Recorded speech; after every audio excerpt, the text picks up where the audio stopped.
ආයිබෝවන් අද දවසේ බලාපොරොත්තු වෙනවා ඉස්රාලයේ අගමැතිතුමාගේ කේන්දරය පිළිබඳව පොඩි විස්තරයක් කරන්න. මොකද රුසියාවේ පුටින් ජනාධිපතිතුමා වගේම තුලා ලග්නයෙන් උපන් කෙනෙක් තමයි බෙන්ජමින් නෙතන්යාහු කියන්නේ. ඔහු ඉස්රාලයේ කියන රාජ්‍ය ඇත්තටම ආරම්භ කරන්නේ 1950 සජාතින්ගේ සංවිධානයට. නමුත් ඔහු 1949 ඔක්තෝබර් 21 ජෙරුසලමේදී තමයි උපන්නේ. ඔහු තුලා ලග්නකාරයෙක්. අපි ඔහුගේ කේන්දරයේ වැදගත් වෙන්නේ මෙවර ඉරානය සමග යුද වදින ප්‍රධාන පාර්ශ්ව දෙකෙන් එක්කෙනෙක් තමයි ඉස්රායල් අගමැතිවරයා. ඉස්රායල් අගමැති සහ ඇමරිකන් ජනාධිපති ඩොනල්ඩ් ට්‍රම්ප් දෙන්න එකතු වෙලා තමයි මේ ඉරානයට මේ වෙනකොට ප්‍රහාර එල්ල කරන්නේ. මේ වෙනකොට 7000කට ඊරාන භූමියේ ස්ථාන 7000කට වන් ප්‍රහාර එල්ල කරලා තියෙනවා ඇමරිකාව සහ ඊශ්‍රායලය විසින්. නමුත් තාමත් 1000 ගානයි කියලා ඒ රටේ මිය ගිහිල්ලා තියෙන. එහෙනම් මේ යුද්ධෙට මුල ඉඳලම ආගමික නායක අයතුල්ලා කොමේනිගේ උපදේශ මත කොන්ක්‍රීට් වලින් ප්‍රබල බංකර් ඉදි කරලා තමයි මේ ජනතාවගේ ආරක්ෂාව තමයි මේ යුද්ධෙට අවුරුදු ගාණක් තියලා ලෑස්ති වෙලා තියෙන්නේ. මොකද අපිට මතකයි අද ඊයේ නෙවෙයිනේ ඔය රටවල් යුද්ධ කරේ. අපි දන්නවා ඉරාන ඉරාකේ අවුරුදු ගණනාවක් යුද්ධ කරා. එතකොටත් අයතුල්ලා කොමේනි යටතේ තමයි ඉරානයේ යුද්ධ වැදුනේ. සදාම් හුසේන් යටතේ තමයි ඉරාකේ යුද්ධ කරේ. ඉතින් මේ වච්චර ප්‍රහාර 7000ක් එල්ල කරා කියන්නේ සෙල්ලම් ඒව නෙවෙයිනේ. දන්නවනේ තමුන්නාන්සේලා ඇමරිකාවේ B2 යානාවලින් ඇවිල්ලා ගහපු ගැහැලි ටික දන්නවනේ. ඉතින් ඒවට ඔරොත්තු දෙන්න මේ භූමියේ ඉදිකිරීම් ආරම්භලා තියෙනවා. එතකොට ඇමරිකාව ඔවුන්ගේ හිතවත් මාධ්‍ය පුරා ලොවටම කිව්වේ අයතුල්ලා කොමේනි ආගමික නායකයා හැංගිලා කියලා කිලෝමීටර් ගණනාවක් යට බංකරවල. මේ ඔක්කොම බොරු වුණා. තමන්ගේ හමුදාපතිත් එක්ක සාකච්ඡාවක ඉඳෙද්දි තමයි තමන්ගේ මේ කාර්යාලයේ ඊශ්‍රායලය බොහොම ප්‍රහාර එල්ල කරලා මරමුවටපත් කරන්නේ.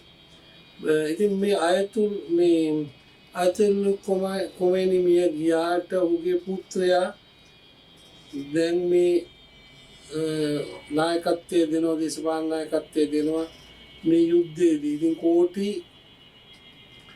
9කට වැඩි ජනගහනයක් ඉන්න ලෝකයේ 17 වෙනි විශාල රාජ්‍යයක යුද්ධ කරන්න ගිහිලා මේ වෙනකොට ඇමරිකාව සහ ඊශ්‍රායලේ අනාථ වෙලා කියලා තමයි මට පවසන්න තියෙන්නේ. මොකද මිනිස්සු මැරුණේ නැතුණාට ඊශ්‍රායලේ හදලා තියෙන්නේ සෑම ඉදිකිරීමක්ම පොළොව යට බංකර් වල තමයි මේ යුද්ධේ වෙන වෙලාවට මේ මිනිස්සු සැඟවෙන්නේ. බංකරයට යනවා යුද්ධේ මේ සයිරන් නාදේ ඇසෙනකොටම බංකරට යන්න උපදෙස් දීලා තියෙන. ඒක නිසා බිල්ඩින් වලට හානි වුණාට, ගොඩනැගිලි වලට හානි වුණාට ඊශ්‍රායලේ ජනතාව අඩුවෙන් මිය යන්න හේතුව තමයි බංකර් වල, ආරක්ෂිත බංකර් වල ඔවුන් සැඟවී සිටීම. ඉතින් මට මේ නෙතන්යාහු ගැන විශේෂයෙන් කතා කරන්න වෙන්නේ. ඔහුගේ ලග්නේ තොරතුරු ටිකක් තමයි කියන්න වෙන්නේ. මේවැනි යුද්ධයක් කරන්න මොහුට මොකද්ද මේ හැටි තියෙන බලය ඔහුගේ කේන්දරය අනුව. ඔවර අභීතව මේ යුද්ධයට ලැබුණා. ඔහු අපි දැක්කා මුල ඉඳලම රෝහල් වල ඒ නඩත්තු කටයුතු ආරම්භ කරා. කැසුවල්ටිස් එනවා කියලා දැනගෙන මුල ඉඳලම මේ වෙනකොට 18ට 25ක් අතර සංඛ්‍යාවක් ඊශ්‍රායලයේ ගිය බවට ඔවුන්ට ගැති බටහිර මාධ්‍යම නිවේදන නිකුත් කරලා තියෙනවා.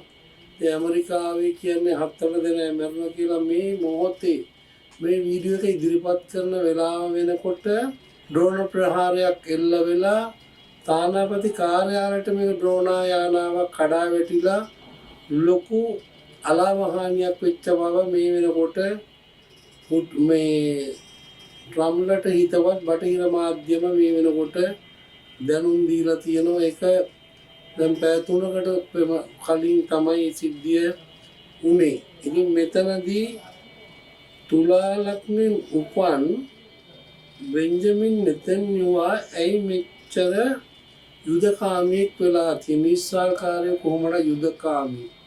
ඌ අපි දන්නවා අපේ රටේ යුද්ධ කරන වෙලාවෙත් අපේ සමහර ගුවන් යානවල මේ ප්‍රධාන නියමුවන් හැටියට සේවය කරේ ඉස්සා ජාතිකයන්. අපි නාවික හමුදාවේ අපි සේවය කරන කාලේ අපි දැක්කා. එතකොට අපි නිමාඩුවට එනකොට චොපරල එනකොටත් අපි දැක්ක ඉස්රායල්කාරයන්ගේ මේ ගුවන් යානා නියමුවන් අතර ඉස්රායල් ගුවන් නියමුවෝ ඉතාම දක්ෂයි කියන එක අපි අවිවාදයෙන් පිළිගන්න ඕන. ඉතින් ඉස්රායලට ලොකු ගුවන් හමුදාවක් හිටියට ඉරානයට තියෙන මිසයිල් ප්‍රමාණය ඉස්රායලට නැක තමයි මේ යුද්ධෙදී ඉස්රායලයේ පැත්තෙන් ඉස්රායලට අවාසි සහගත තත්ත්වය. හැබැයි මෙතන අපි හිතාගන්න බැරි දෙයක් සිද්ධ වෙනවා මේ යුද්ධෙදී. විශේෂයෙන් සෑම ඇමරිකන් හමුදා කඳවුරක්ම තියෙන සෑම අරාබි රාජ්‍යයකටම මේ වෙනකොට දිගට හරහාට ඩ්‍රෝන ප්‍රහාර සහ මිසයිල් ප්‍රහාර එල්ල කරලා තියෙනවා ඉරානය විසින්. මම මේ කියන්නේ 7000කට. ඒ කියන්නේ ඉරාන භූමියේ මේ යුද්ධේ කවුරු මොනවා කිව්වත් අපේ 30000කට ආසන්න පිරිසක් ඉස්රායලයේ සේවය කරනවා. ඉස්රායලයේ තවමත් මේ අපේ රටෙන් ගිහපු පිරිස සේවයේදී සිටිනවා. යුද්ධය අස්සෙත් ඔවුන් සේවයේදී සිටිනවා. ආරක්ෂා වුන් බංකර්ගත වෙනවා පොළොව යට. මේ එතනදී ඉස්රායලයේ මේ යුද්ධයේ අවසානයේදී මම කියනවා ඉස්රායලයේ අවියායුධ ඉවර වෙලා තිබ්බේ ඇමරිකාව අවියායුධ දුන්නා. ගිය සැරේ ඉස්රායලයේ යුද්ධ නතර කරේ උන්ගේ වඩු ඉවර නිසා. මේ යුද්ධෙදී ඉරානයට 2029 වෙනකන් උනත් යුද්ධ කරන්න ඔවුන්ට මිසයිල් තියෙන බව පවසන්න ඕන. ඔවුන් අවුරුදු ගණනාවක් ලැස්ති වුණා මේ යුද්ධෙට. මොකද ඔවුන් නාස්තික බෝම්බේ හදනවට විරුද්ධව අවුරුදු ගණනාවක් තිස්සේ ඇමරිකාවේ විවේචනයට ලක් වුණා. වරින් වර සාකච්ඡා ගියා.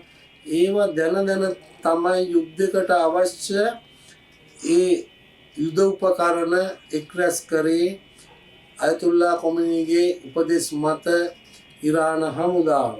එහෙනම් මේ යුද්ධෙන් පරාජිතය වෙන්නේ ඉස්රායලය සහ ඇමරිකාව මිසක් ඉරානය නෙවෙයි. ඉරානයට මේව ගොඩනගන්න සෑහෙන කාලයක් යාවි. නමුත් ඉරානයේ සතුව යම්කිසි තෙල් සම්පතක් තියෙනවා. ඉතින් ඒක නිසා ඉරානය හරහා එන තෙල් සම්පත 10ට 20ක් අතර තෙල් සම්පතක් දැන් මේ වෙනකොට බෙදා හරින්න විදියක් නැහැ. ඒක නිසා තමයි මේ තෙල් අර්බුදය ඇති වෙලා තියෙන්නේ. ඔයාලට මතකයි පිදෙල් කස්සෝ කිව්වා හිටපු ජනාධිපතිවරයා. ඔහු තුලා ලග්නකාරයෙක්. ඉතින් ඒක නිසා තුලා ලග්නකාරෝ ලේසියෙන් මානසික වටන්න බෑ. නමුත් මේ යුද්ධයෙන් ලෝක ජනතාවට ගොඩාක් අවාසි සහගත දේවල් සිද්ධ වුණාට මේ යුද්ධෙදී ගොඩක් ජීවිත අහිමි වෙනවා. ඉරානයට සහ ඉස්රායලය සහ ඇමරිකාවට. විශේෂයෙන් ඉරානයේ පැත්තෙන් ඉරානයේ ගුවන් හමුදාව පැත්තේ ඉතාම දුර්වලයි. අන්න ඒක තමයි ඉරානයට තිබිච්ච මේ යුද්ධෙදී ලොකුම අවාසිය. තනිකර ඊශ්‍රායලයට වැඩිපුරම බලය යෙදුවේ ගුවන් යාන හරහා. මේ යුද්ධෙදී ඉරානයටත් බලගත් ගුවන් හමුදාවක් හිටියනම් මේ යුද්ධේ මීට වඩා හාත්පසින් වෙනස් වෙන්න ඉඩ තිබ්බා. අපිට හිතා ගන්න බෑ යුද උපක්‍රම මොන වගේද කියලා. මොකද ඉරානේ ඊශ්‍රායලට හෝ ඇමරිකන් කඳවුරු වලට විතරක් ගහන්න නැතුව වෙනත් තැන් වලටත් මේ මිසයිල් ගහන්නේ මොකද කියලා. පළමුව එක්කෝ ඊශ්‍රායලෙ නැති කරනවා කියලා තමයි හමුදා నాయකයෙක් වූ රටේ ඊශ්‍රායල කියන රට නැත්තම නැති කරනවා කියලා. මම ඒක යුද්ධය ආරම්භ කිරීමට කලින් කිව්වා ග්‍රහයෝ 6 දෙනෙක් මාර්තු මාසේ වෙනකොට එක පිට එක පෙළියට ඉඳ ගන්නවා. හරියට මේ දා තමයි මේ යුද්ධය ආරම්භ වුණේ. ඊශ්‍රායලේ එකවරම ප්‍රහාරය එල්ල කරලා ගිය සැරේ සාකච්ඡා යන අතරේ ඊශ්‍රායලයේ තමයි නෙතන්යාහු තමයි මේ යුද්ධය ඇති කරේ. ඒ නිසා මේ වගේ චරිත නිසා ලෝකේ ජනතාව ලොකු හිරිහැරයට ලක් වෙනවා. අර්බුද දේශපාලන අර්බුද ඇති වෙනවා ලෝකේ.